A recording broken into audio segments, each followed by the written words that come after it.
फटाफट बनाया उससे डरा। हम्म। वहाँ आपका प्रतिमा गिर गया छत्रपति शिवाजी का दिल्ली जल्दी में। आपने राम मंदिर बनाया इतनी जल्दी जल्दी जल्दी में। शंकराचार्य जी का भी आपने नहीं सुना कि ये समय सही नहीं है मंदिर का शिलान्यास के लिए। लेकिन उसको जिन्होंने विकास नहीं कराया उनको पब्लिक ने उखाड़ के फेंक दिया। लेकिन आपका काम जो है विकास कराना है तो आप करा रहे हैं, कोई एहसान तो नहीं कर रहे हैं ना। पब्लिक के पैसे से करा रहे हैं, कोई अपने घर के पैसे से या अपने पार्टी के पैसे तो नहीं करा रहे हैं। तो वो पब्लिक। नमस्कार दर्शक, आपके अपने हॉस्टेस में आज आपके वशिष्ठ न्यूज में रूबरू मिलो एक अनोखी हस्ती से मुलाकात करवाने की कोशिश कर रही हूँ। मैं इनवाइट करना चाहूंगी, वेलकम करना चाहूंगी ओम सुंदर पांडे जी, आपका बहुत बहुत स्वागत है हमारे वशिष्ठ न्यूज में। आप बनारस से बिलोंग करते हैं, माँ गंगा की सुपुत्र कहेंगे हम आपको और वही बाबा की नगरी है, माँ गंगा वहाँ है और आप दिल्ली में अपनी सेवाएं दे रहे हैं। तो कब से कैसे ये सफर शुरू हुआ, कहाँ बनारस हुआ हमारा, कहाँ ये दिल्ली हुआ जिसको मिनी हम भारत कहते हैं, और आपके नाम में ही शंकर भगवान जुड़े हुए हैं। तो कैसे आपकी एक जिंदगी जो है वो शुरू हुई, थोड़ा सा दर्शकों को बताइए। देखिए मैं बनारस में मैं बनारस हिंदू यूनिवर्सिटी से मैं पढ़ा हूँ, ग्रेजुएशन मेरा वहीं से हुआ है। अच्छा। तो उसके बाद फिर मैं दूरदर्शन में एक प्रोग्राम था, व्यक्तिगत प्रोग्राम, उसमें मैं एक एंकर के रूप में मैं उसमें जुड़ा हाँ। और काफी समय तक मैं उसमें रहा। उसके बाद फिर हमने भी बीजे किया और एमजे किया, master of journalism mass communication. Okay.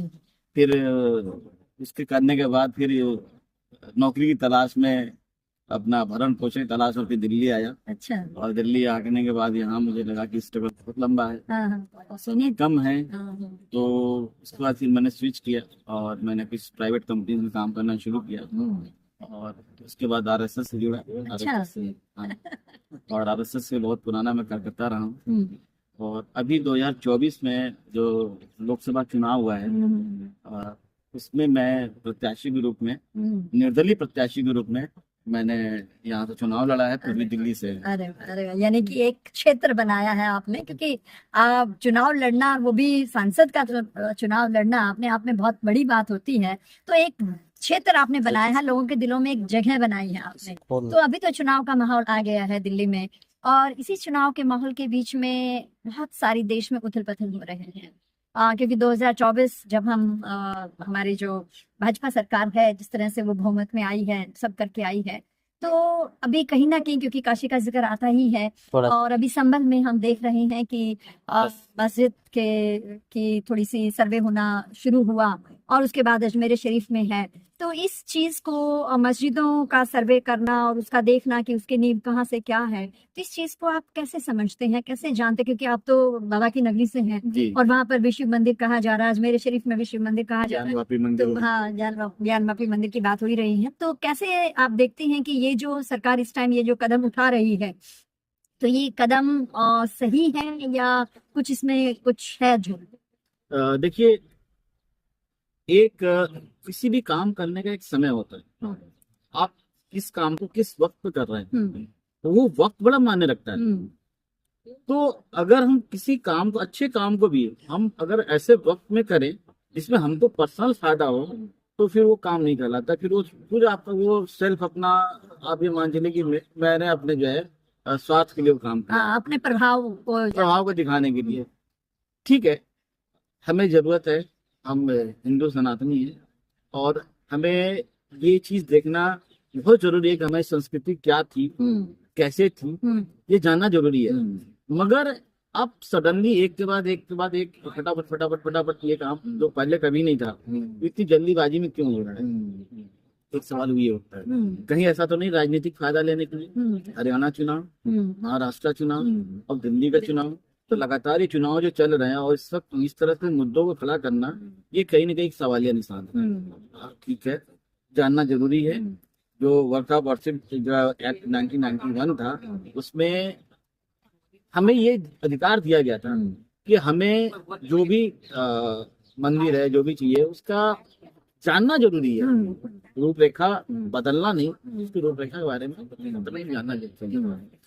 वो काम ये लोग कर रहे हैं, लेकिन उसको इतना जल्दीबाजी में करना, वो कहीं ना कहीं एक मैटर हाँ। मुझे लगता है कि हाँ। वो इसी जल्दीबाजी बात है। पर सवाल उठ रहे हैं ना, इसी बात के ऊपर तो सवाल उठ रहे हैं। हाँ, कि अगर आप 19 नवंबर को आप जाते हैं, पिटिशन फाइल करते हैं, और 2 बजे वो पिटिशन आपको सुनवाई होती है, और शाम को आप पहुंच जाते हैं तुरंत वहां फटाफट उसको खोदने के लिए, तो जल्दीबाजी क्या है?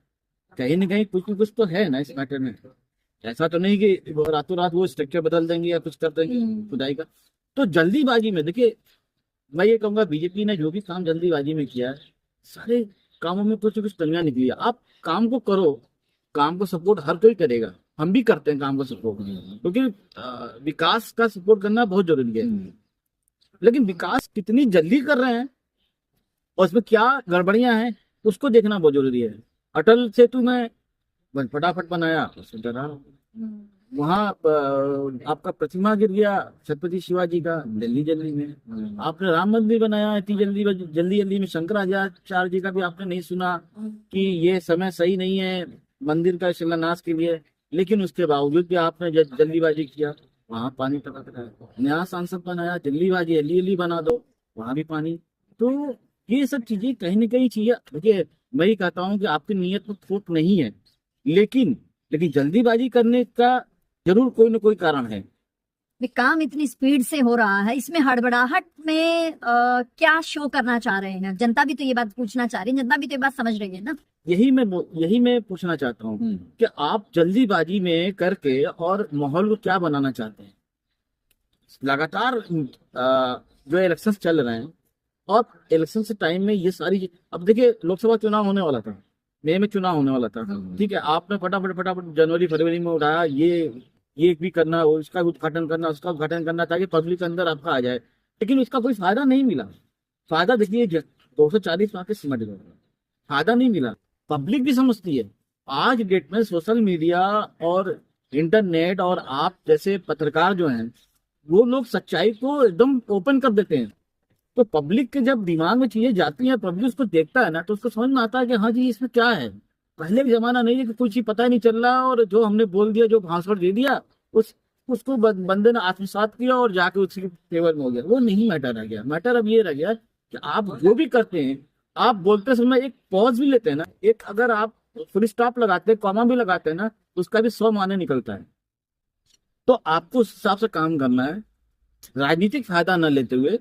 आपका दायित्व है, आप केंद्र में बैठे हुए हैं, आप वह देश के प्रधानमंत्री हैं, अब 10 साल से आपको फुल मैंडेट से आपको प्रधानमंत्री बनाया गया है, तो आपका दायित्व बनता है विकास का कार्य कराना, विकास कराना। तो जिन्होंने विकास नहीं कराया उनको पब्लिक ने उखाड़ के फेंक दिया, लेकिन आपका काम जो है विकास कराना है, तो आप करा रहे हैं, कोई एहसान तो नहीं कर रहा है ना, पब्लिक के पैसे से करा रहे हैं, कोई अपने घर के पैसे से या अपने पार्टी के पैसे तो नहीं करा रहे हैं। तो वो पब्लिक का काम आप करा रहे हैं, पब्लिक का काम कराइए, लेकिन आप इतनी हड़बड़ाहट में मत कराइए, इतनी जल्दीबाजी में मत कराइए कि वो चीज नुकसान करे, उसमें रुकावटें हों और उसका मतलब जो है बेमतलब में आ जाए।